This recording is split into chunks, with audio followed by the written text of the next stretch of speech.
Hey guys, Guru Mike Panda, Body Warrior Martial Arts, and it is day 3 of Filipino-American History Month. And for episode 3, I thought I would talk about a blade that I really love, and I know that a lot of y'all out there are familiar with. It is the Balisong knife, all right? So this knife was actually purchased during a recent trip to Batangas in the Philippines, where my mother is from. And this is actually a blade that I featured in one of my previous videos. I can post the link in the description box below. What's really great about the Balisong knife is not only is it synonymous with Filipino martial arts and Filipino blade work, but it's also synonymous with the Batangueño people as well as World War II. So a little bit of history behind this knife.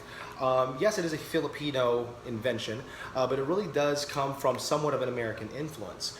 During World War II, when the American servicemen had their Jeeps, these US-issued Jeeps on the islands, the Filipinos, when they see these vehicles kind of laying to the side of the road or broken down, they would get the spring steel from these Jeeps, as well as some of the scrap metal, and they would form these knives. And this is basically the result of World War II, with the Americans and the Filipinos working together.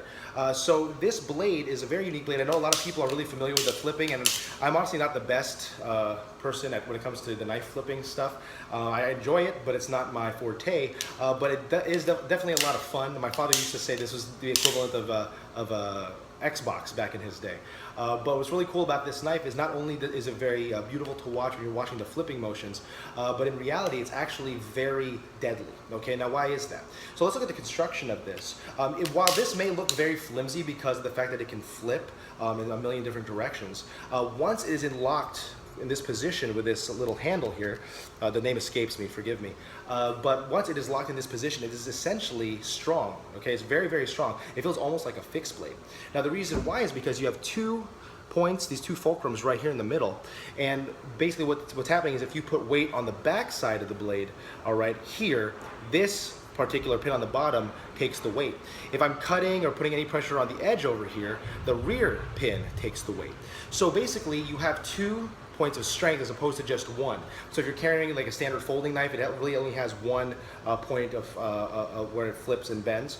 Basically this one has 2, so it is twice as strong as your average folding knife. And in this position, it is extremely, extremely sturdy and durable, and very, very strong. I would dare to say that this is actually the strongest type of folder there is out there, especially when it is in this position. Now, if you look at these grooves, speaking to different Filipino martial arts blade masters, especially within my tribe, within Atienza Kali, one of the things that we talk about is basically the mindset behind blade design.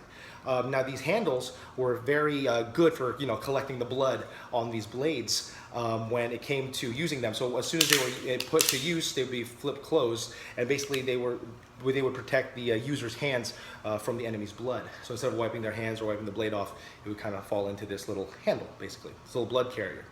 So I know that sounds a little crazy, but in reality, it again is the ingenuity of the Filipino people, especially when it comes to their blade work. So again, guys, this is usually associated, I know, with a lot of the criminal elements in the Philippines, but in reality, it is synonymous with Filipino martial arts and Filipino fighting culture.